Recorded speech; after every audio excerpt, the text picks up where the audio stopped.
ಎಲ್ಲರಿಗೂ ನಮಸ್ಕಾರ ರೀ. ಹೆಂಗದಿರಿ? ನಾನು ಶ್ವೇತಾ. ಜಗತ್ನ್ಯಾಗ ನಡೆದಿರೋ ಸುದ್ದಿನ ನಮ್ಮ ಉತ್ತರ ಕರ್ನಾಟಕ ಭಾಷೆದಾಗ ಹೇಳಕ್ ಬಂದೀನಿ. ಮಸ್ತ್ ಚಾ ಕುಡ್ಕೋತ ಖಡಕ್ ಮಿರ್ಚಿ ಮಂಡಕ್ಕಿ ನೋಡ್ರಿ. ಕಡಿಗೂ ಕೊಟ್ಟೇ ಬಿಟ್ರು ನೋಡ್ರಿ ಚೊಂಬು. ಅಲ್ಲ, ನೀವ ಹೇಳ್ರಪ್ಪ, ನ್ಯೂ ಇಯರ್ಕಿನ ಮೊದಲ ನಮ್ಮ ಸರ್ಕಾರದ ಗೃಹ ಮಂತ್ರಿಗಳಾದ ಡಾಕ್ಟರ್ ಜಿ ಪರಮೇಶ್ವರ್ ಅವರು ಹೇಳಿದ್ದೇನು? ಕೆಲವು ಸಂದರ್ಭದಲ್ಲಿ ಬಸ್ ಸಿಗೋದಿಲ್ಲ. ಈಗ ಓಲಾ ಉಬರ್ ಅವೆಲ್ಲ ಇದಾವಲ್ಲ, ಅವೆಲ್ಲ ಜಾಮ್ ಆಗ್ಬಿಡ್ತವೆ. ಏನು ಸಿಗೋದಿಲ್ಲ ವೆಹಿಕಲ್ಸು, ಮನೆಗೆ ಹೋಗ್ಬೇಕು, ಏನು ಮಾಡ್ತಾರೆ? ಅದಕ್ಕೆ ನಾವು ಏನು ಮಾಡಿದ್ದೀವಿ ಇಂದ ಒಂದು 8 ಕಡೆ ಕಾರಿನ ವ್ಯವಸ್ಥೆನೂ ಮಾಡಿರ್ತೀವಿ, ನಮ್ಮ ವೆಹಿಕಲ್ಸ್ಗಳು ಪೊಲೀಸ್ ವೆಹಿಕಲ್ಸ್ಗಳ ವ್ಯವಸ್ಥೆನೂ ಮಾಡಿರ್ತೀವಿ. ಅವ್ರನ್ನ ಕರ್ಕೊಂಡೋಗಿ ಅವರ ಮನೆ ಹತ್ರ ಬಿಡ್ತಕ್ಕಂಥ ವ್ಯವಸ್ಥೆಯನ್ನ ಮಾಡಿರ್ತೇವೆ. ನೋಡಿದ್ರ ಇದೇ ಅಲ್ಲೇನ್ರಿ ಹೇಳಿದ್ದವ್ರು? ನ್ಯೂ ಇಯರ್ ದಿನ ಯಾರೆಲ್ಲಾ ಕುಡ್ದು ಫುಲ್ ಟೈಟ್ ಆಗಿ ಬೀದಿ ಮೇಲೆ ಬಿದ್ದಿರ್ತಾರೋ ಅವ್ರನ್ನೆಲ್ಲ ಮನೆಗೆ ಬಿಡುದು ನಮ್ದೇ ಜವಾಬ್ದಾರಿ ಅಂತ ಹೇಳ್ಬಿಟ್ಟಿದ್ರು. ಆದ್ರ ಈ ಎಲ್ಲಾ ಗ್ಯಾರಂಟಿಗಳ ಥರಾನೇ ಇದನ್ನೂ ಹಿಂಗ ಫ್ಲಾಪ್ ಆಗ್ತೈತೆ ಅಂತ ಪಾಪ ಯಾರಿಗೂ ಗೊತ್ತೇ ಆಗ್ಲಿಲ್ಲ ನೋಡ್ರಿ. 30ನೇ ತಾರೀಕು ಹಿಂಗಂತ ಹೇಳಿ ಮಾತು ಕೊಟ್ಟಿದ್ದಂತ ಹೋಮ್ ಮಿನಿಸ್ಟರ್ ಅವರು 31ನೇ ತಾರೀಕಿಗೆ ಬರೋಷ್ಟ್ರಾಗ ಉಲ್ಟಾ ಹೊಡೆದ್ ಬಿಡ್ತಾರ. ಅಂದ್ರೆ ಎಲ್ಲರಿಗೂ ತಗೊಂಡೋಗಿ ಬಿಡೋದಿಲ್ಲ, ತುಂಬಾ ಅವರು ನಡೆಯೋಕೆ ಆಗೋದಿಲ್ಲ, ಅವರಿಗೆ ಪ್ರಜ್ಞೆನೇ ಇರೋದಿಲ್ಲ ಅನ್ನೋ ಮಟ್ಟಕ್ಕೆ ಕೆಲವರೆಲ್ಲ ಹೋಗ್ಬಿಡ್ತಾರೆ ಎಂಜಾಯ್ಮೆಂಟ್ ಮಾಡುವಾಗ. ಸೊ ಅಂಥವರಿಗೆ ನಾವಲ್ಲಿ ಒಂದು ಏನೋ ರೆಸ್ಟಿಂಗ್ ಪ್ಲೇಸ್ ಅಂತ ಮಾಡಿರ್ತಾರೆ. ಒಂದು 15 ಕಡೆ ಮಾಡಿದ್ದಾರೆ. ಅಂದ್ರೆ ಎಲ್ಲರಿಗೂ ತಗೊಂಡೋಗಿ ಬಿಡೋದಿಲ್ಲ. ಟ್ಯಾಲೆಂಟ್ ಬಿಡ್ರಿ, ಒಂದೇ ದಿನಕ್ಕೆ ಹಿಂಗ್ ಯೂಟರ್ನ್ ಹೊಡಿಯೋದ. ಪಾಪ ಪರಮೇಶ್ವರ್ ಅವರು ಒಂದೇ ಒಂದು ಮಾತನ್ನ ಕೇಳಿಸ್ಕೊಂಡಂತ ಹೈಕಳೆಲ್ಲ ಫುಲ್ ಪಾರ್ಟಿ ಮಾಡ್ಲಿಕ್ಕೆ ಹೊಂಟ ಬಿಡ್ತಾರ. ಆಮೇಲೆ ನೋಡಿದ್ರ ನ್ಯೂ ಇಯರ್ನಾಗ ಡ್ರಾಪ್ ಮಾಡೋರು ಯಾರ ಮನೆ ತನಕ ಅವ್ರಿಗೆ?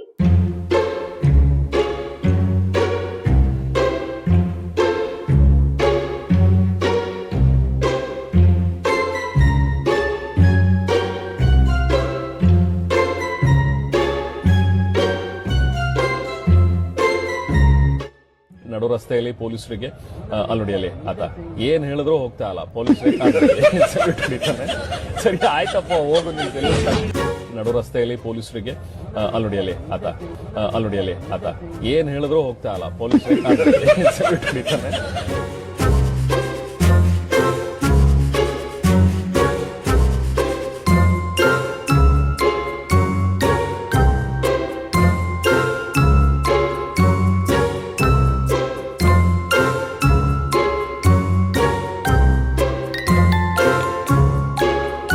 ನಡು ರಸ್ತೆಯಲ್ಲಿ ಪೊಲೀಸರಿಗೆ ಅಲ್ಲೊಡಿಯಲ್ಲಿ ಆತ ಏನ್ ಹೇಳಿದ್ರು ಹೋಗ್ತಾ ಅಲ್ಲ, ಪೊಲೀಸರಿಗೆ ಸರಿ ಆಯ್ತಪ್ಪ ಹೋಗು ನಿಂತ. ನಡು ರಸ್ತೆಯಲ್ಲಿ ಪೊಲೀಸರಿಗೆ ಅಲ್ಲೊಡಿಯಲ್ಲಿ ಆತ ಏನ್ ಹೇಳಿದ್ರು ಹೋಗ್ತಾ ಅಲ್ಲ, ಪೊಲೀಸರಿಗೆ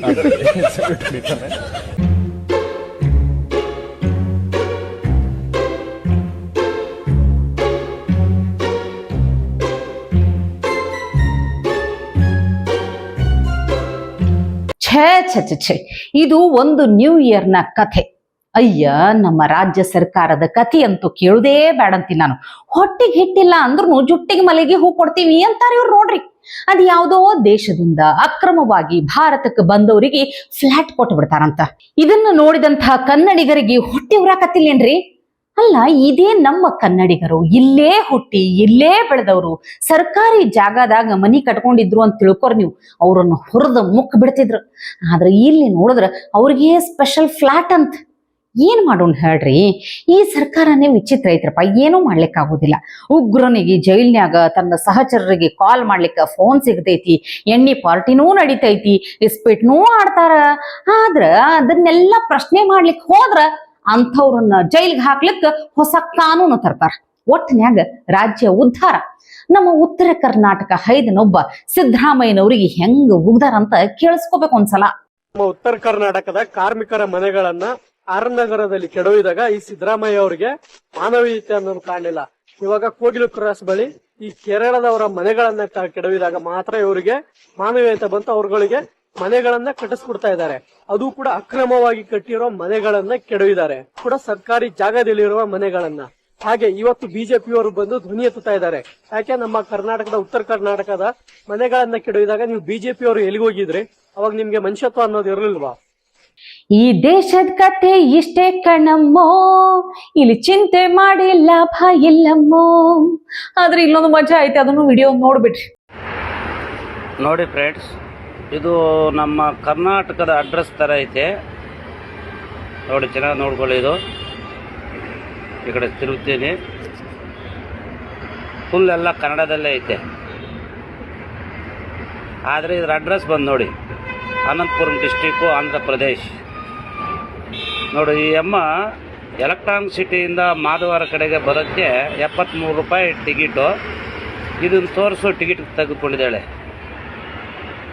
ಈ ಥರ ಆದರೆ 73 ರೂಪಾಯಿ ಟಿಕೆಟ್ ಬರೆದ್ರೆ ಕಂಡಕ್ಟರ್ಗಳು ಮನೆಗೆ ಹೋಗ್ತಾರೆ. ದಯವಿಟ್ಟು ಈ ಆಧಾರ್ ಕಾರ್ಡನ್ನ ಕರೆಕ್ಟಾಗಿ ನೋಡಿ, ಅಡ್ರೆಸ್ ನೋಡಿ, ಕನ್ನಡದಲ್ಲೇ ಐತೆ.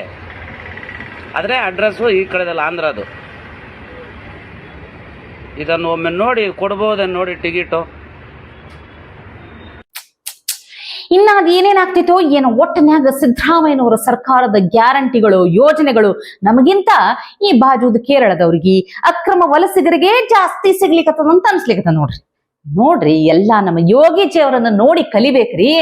ಯೋಗಿಜಿ ನಾಡಿನ್ಯಾಗ ತಪ್ಪು ಯಾರು ಮಾಡಿದ್ರು ತಪ್ಪೇ ನೋಡ್ರಿ, ಅದು ಪೊಲೀಸ್ ಬೇಕಾದ್ರೂ ಆಗಿರ್ಲಿ. ನ್ಯೂ ಇಯರ್ ದಿನ ಸಬ್ ಇನ್ಸ್ಪೆಕ್ಟರ್ ಒಬ್ರು ಸಿವಿಲ್ ಡ್ರೆಸ್ನ್ಯಾಗ ಕುಡ್ದು ಅಡ್ಡಾಡ್ಲಿಕ್ಕತ್ತಿದ್ರು. ಇದು DCP ಅವರ ಲಕ್ಷ್ಯಕ್ಕೆ ಬರ್ತೈತಿ. ಫಟ್ ಅಂತ ಅಧಿಕಾರಿನ ಎಳ್ಕೊಂಡು ಹೋಗಿ ಲಾಕಪ್ನಾಗ ಇಟ್ಬಿಡ್ತಾರ.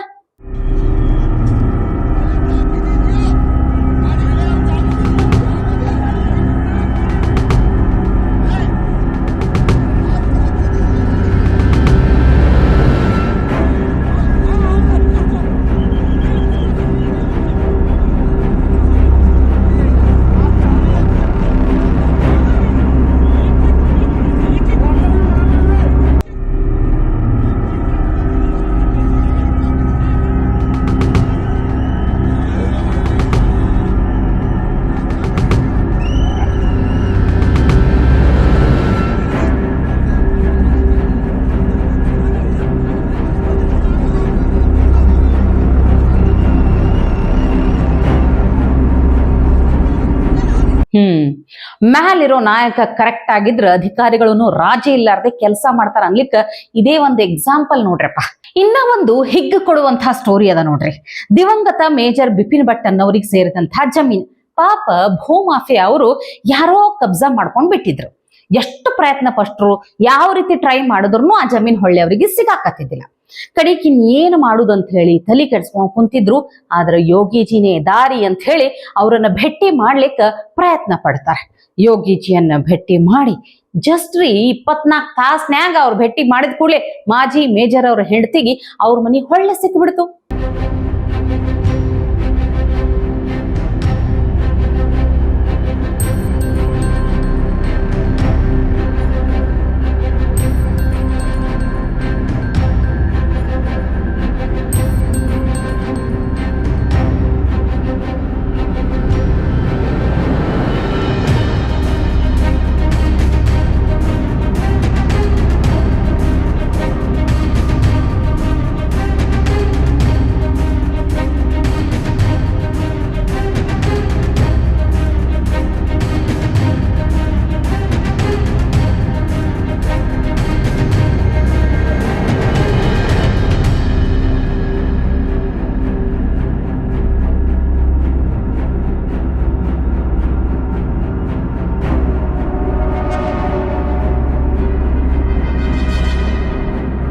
ಇದು ನೋಡ್ರಿ ಯೋಗಿಜಿ ಸ್ಟೈಲ್. ಅಂದ್ರ ಯೋಗಿಜಿ ಅಂದ ಕೂಡ್ಲೇನೆ ಇನ್ನ ಒಂದು ವಿಡಿಯೋ ಸೋಷಿಯಲ್ ಮೀಡಿಯಾದಾಗ ಭಾರಿ ವೈರಲ್ ಆಗ್ಲಿಕ್ಕತ್ತದ, ನೋಡ್ಬಿಟ್ರಿ ಒಂದ್ಸಲ.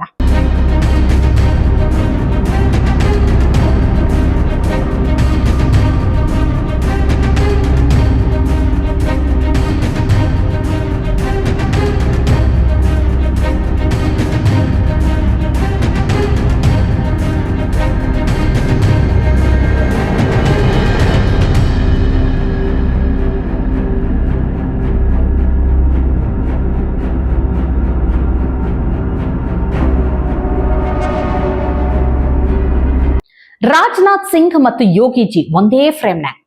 ಇದನ್ನ ನೋಡಿ ಎಷ್ಟು ಮಂದಿ ಉರ್ಕೊಂಡ್ರೋ ಏನೋ.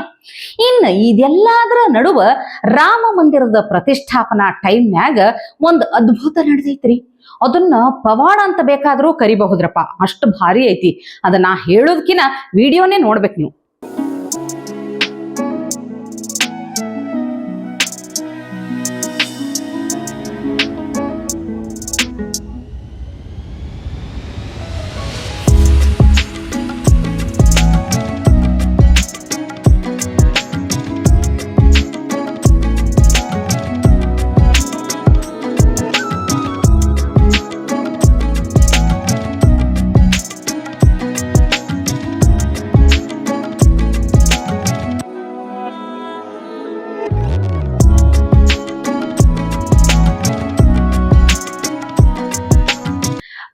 ಪ್ರತಿಷ್ಠಾಪನೆ ಟೈಮ್ನ್ಯಾಗ ಹನುಮಂತ ಬಂದು ದರ್ಶನ ಕೊಟ್ಟಿದ್ದು ಇದೆಲ್ಲ ಇನ್ನ ಕೋ ಇನ್ಸಿಡೆನ್ಸ್ ಅನ್ಲಿಕ್ಕೆ ಆಗ್ತದೇನ್ ಹೇಳ್ರಿ, ನೀವ ಹೇಳ್ಬಿಡ್ರಿ.